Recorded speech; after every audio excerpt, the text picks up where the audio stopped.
السلام علیکم ورحمۃ اللہ وبرکاتہ۔ رمضان کا مہینہ ہے اور مسلمانوں پہ اس رمضان کے مہینے میں بہت بڑی آزمائش آئی ہوئی ہے، بہت بڑی آزمائش آئی ہوئی ہے۔ اس وقت پورے مڈل ایسٹ میں جو پرابلمس ہیں وہ واقعی ایک امتحان ہے، عذاب ہے، آزمائش ہے، کسی کی سمجھ میں نہیں آ رہا۔ اور واقعی رمضان کا مہینہ ہے، دعا کرنی چاہیے، استغفار کرنا چاہیے کہ اللہ سبحانہ تعالیٰ اس عذاب کو، اگر عذاب ہے تو اسے ٹال دیں، آزمائش ہے تو اسے گزار دیں۔ اور اس قدر لوگ پریشانی کے شکار ہیں، اور خاص طور پہ اہل علم جو بصیرت رکھتے ہیں وہ بہت زیادہ فکر مند ہیں کہ کیا ہو رہا ہے، کس لیے ہو رہا ہے، کیوں ہو رہا ہے، کسی کی سمجھ میں کوئی چیز نہیں آ رہی۔ جنگ بدر بھی کہتے ہیں غالباً شاید رمضان کے مہینے میں ہی ہوئی تھی، اور امتحانات بھی بے شمار آئے تھے۔ تو دعا کا آغاز کرتے ہیں، رب اشرح لی صدری ویسر لی امری واحلل عقدۃ من لسانی یفقہوا قولی رب زدنی علما یسأل من فی السماوات والارض کل یوم هو فی شان واتقوا اللہ یعلمکم اللہ واللہ بکل شیء علیم۔ اے اللہ، آج تو بہت ہی محتاجی کے ساتھ سوالی بن کے آئیں کہ اے اللہ، مسلم دنیا میں کیا ہو رہا ہے، اللہ مسلمانوں پہ کیا ہو گیا ہے، اے اللہ رہنمائی چاہیے، اے اللہ استغفار کی دولت چاہیے۔ کوئی کس طرح سے کر سکتا ہے کہ اس آزمائش میں سے اللہ ہم سب کو، مسلمان کو نکال لے، تمام انسانیت کو نکال لے۔ جب قرآن سے رجوع کرتے ہیں تو قرآن میں تو ہر چیز موجود ہے نا، اور علم حاصل کر رہے ہیں، سفر علم میں جب قرآن سے رجوع کرتے ہیں تو آج ہم چلتے ہیں سورہ آل عمران کی آیت نمبر 103 پہ۔ اعوذ باللہ من الشیطان الرجیم۔ وَاعْتَصِمُوا بِحَبْلِ اللَّهِ جَمِيعًا وَلَا تَفَرَّقُوا وَاذْكُرُوا نِعْمَةَ اللَّهِ عَلَيْكُمْ إِذْ كُنْتُمْ أَعْدَاءً فَأَلَّفَ بَيْنَ قُلُوبِكُمْ فَأَصْبَحْتُمْ بِنِعْمَتِهِ إِخْوَانًا وَكُنْتُمْ عَلَى شَفَا حُفْرَةٍ مِنَ النَّارِ فَأَنْقَذَكُم مِّنْهَا كَذَلِكَ يُبَيِّنُ اللَّهُ لَكُمْ آيَاتِهِ لَعَلَّكُمْ تَهْتَدُونَ۔ قرآن کی وہ آیت ہے، قرآن کی وہ آیت ہے جو غالباً آخری خطبے میں نبی صلی اللہ علیہ وسلم نے پڑھی تھی اور سمجھایا تھا، اسی پہ خطبہ دیا تھا۔ اس میں کیا ہے کہ سب مل کے اللہ کی رسی کو مضبوطی سے تھام لو۔ اللہ کی رسی کیا ہے؟ اللہ کی رسی قرآن ہے، اور تفرق میں نہ بٹو۔ دعا کریں مسلمان آپس میں مل جائیں، ایک دوسرے کے ہو جائیں، اور ایک دوسرے سے ملنے کے لیے، ان کو لانے کے لیے یہ قرآن ہی ان کو جوڑے گا۔ دنیا کی کوئی چیز نہیں جوڑ سکتی۔ اس قرآن پہ جائیں گے، اس قرآن کو سمجھیں گے، عمل کریں گے ہم سب، تو ہم سب ایک بات پہ متفق ہوں گے۔ اللہ تعالیٰ بار بار کہہ رہے ہیں کہ آپس میں تفرقہ نہ لو، فرقوں میں مت بن جاؤ، اور اللہ کی نعمت جو تم پر ہے اسے یاد رکھو۔ میرے پاس اور اللہ آپ کے پاس، کسی کے پاس اللہ کی کون سی نعمت ہے؟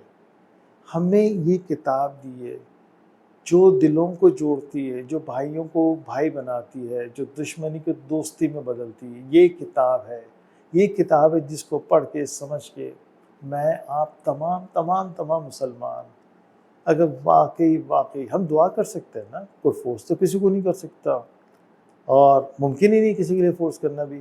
لیکن جب قرآن ایک چیز سمجھا رہا ہے، دیکھو یاد رکھو اس نعمت کو، یہ نعمت تمہارے پاس آئی تو قریش میں اور اس زمانے میں کس قدر شدید دشمنیاں تھیں، آپس میں کیا نہیں تھا، وہ سب کے سب بھائی بن گئے اس نعمت کی بدولت، اس پیغام کی بدولت جو میرے پاس اور آپ کے پاس ہے۔ تو اللہ سبحانہ تعالیٰ کہہ رہے ہیں اس پیغام کی بدولت تو آپس میں بھائی بن گئے۔ یہ دلوں کو جوڑتی ہے، یہ پیغام، یہ کتاب دلوں کو جوڑتی ہے۔ ہم سب آپس میں مسلمان بھائی ہیں، ہمارے دلوں میں بغض آ گیا، خود غرضی آ گئی، بدگمانی آ گئی، غلط فہمی آ گئی، کون صاف کرے گا؟ باہر کا دشمن تو صاف نہیں کرے گا نا۔ دشمن تو چاہتا ہے کہ ہم لڑ کے اپنی طاقت کھو ڈالیں، یہی نہیں تو سب کو، بچوں کو پتہ ہے نا، ہم سب کو پتہ ہے۔ دشمن کبھی بھی نہیں چاہے گا کہ ہم آپس میں اتفاق سے، اگر ہم مل گئے تو پھر دین اسلام تو غالب آ کے رہے گا۔ اللہ کا وعدہ ہے، اس کتاب میں لکھا ہے کہ دین تو اللہ کا ہی غالب آ کے رہے گا۔ آپ اس کا حصہ بننا چاہتے ہیں، آپ کی مرضی، نہیں بننا چاہتے آپ کی مرضی، لیکن آس پاس ہم سب بھائی ہیں۔ ہم کس طرح سے دیکھ سکتے ہیں کہ ہم آپس میں لڑ رہے ہیں، کیوں لڑ رہے ہیں؟ اللہ تعالیٰ کہتے ہیں اس نعمت کو اپنے ساتھ رکھ لو، اس نعمت سے جڑ جاؤ، یہ تمہارے دلوں میں جوڑ دے گی. یاد رکھو اسی نعمت کی وجہ سے تم بھائی بھائی بنے. اس سے پہلے تم آگ کے گڑھے پہ تھے، تو جو اللہ آگ کے گڑھے پہ لوگوں کو بچا سکتا ہے، تو ہم بھی تو گویا آگ کے گڑھے پہ آگے سے مسلمان. ہم کوشش کیوں نہیں کر رہے؟ ہم دعا کیوں نہیں کر رہے؟ استغفار کیوں نہیں کر رہے کہ اللہ بچا لیجئے بچا لیجئے؟ بس اس نے تمہیں بچا لیا، اللہ کا وعدہ ہے. تم آگ کے گڑھے پہ تھے، اس نے تمہیں بچا لیا. آیتیں قرآن کی جو ہیں وہ قیامت تک کے لیے ہے.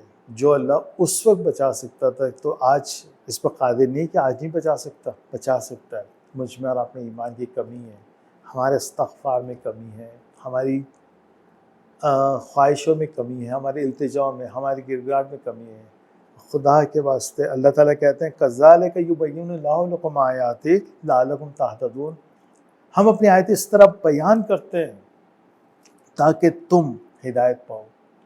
اس کتاب میں ہدایت ہے. یہ مجھے اور آپ کو راستہ بتائے گی مشکل سے نکلنے کا. کون مسلمان کی بات کر رہا ہوں جو واقعی یہ نہیں سوچا کہ اس وقت ہم سب مشکل میں ہیں. اگر یہ نہیں سوچتا تو شاید مسلمانی کا وہ لیول نہیں ہے اس کا. ورنہ ہر بندہ دل سے تو سوچے گا نا یہ پرابلم کیوں آئی ہے، اس کو کیسے کریں.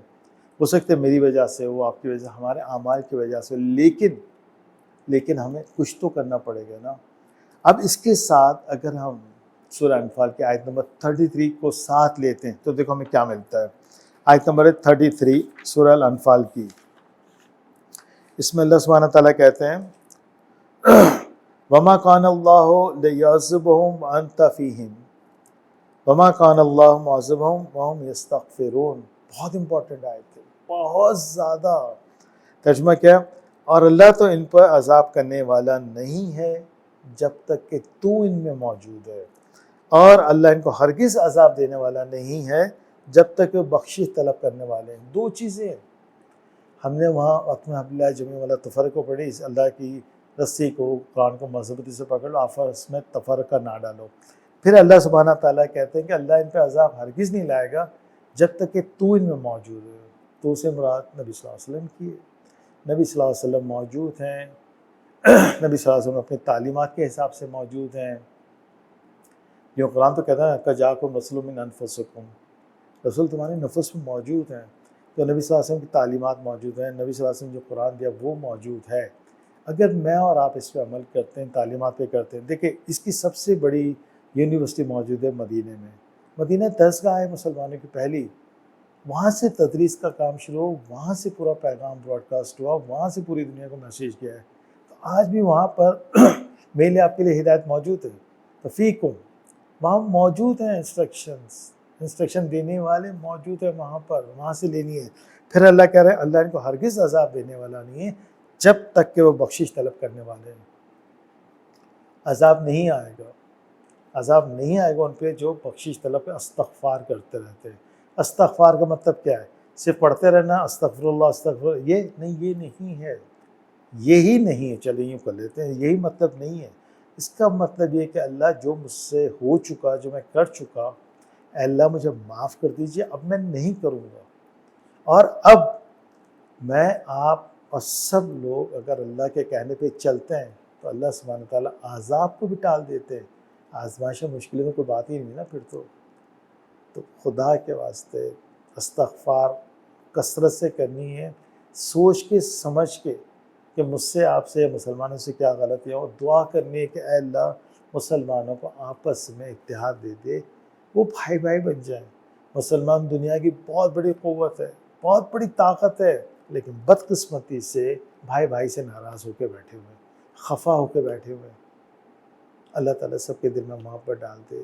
اللہ تعالیٰ، قرآن میں ایک لفظ آتا ہے غل، اس کو کہتے ہیں بغض کو، کینے کو، دشمنی کو، حسد کو، رشک کو، جو بھی لفظ استعمال کر لیں اللہ تعالیٰ وہ نکال دے ہم سب کے دلوں سے. پھر یہ دنیا جنت بن جاتی ہے.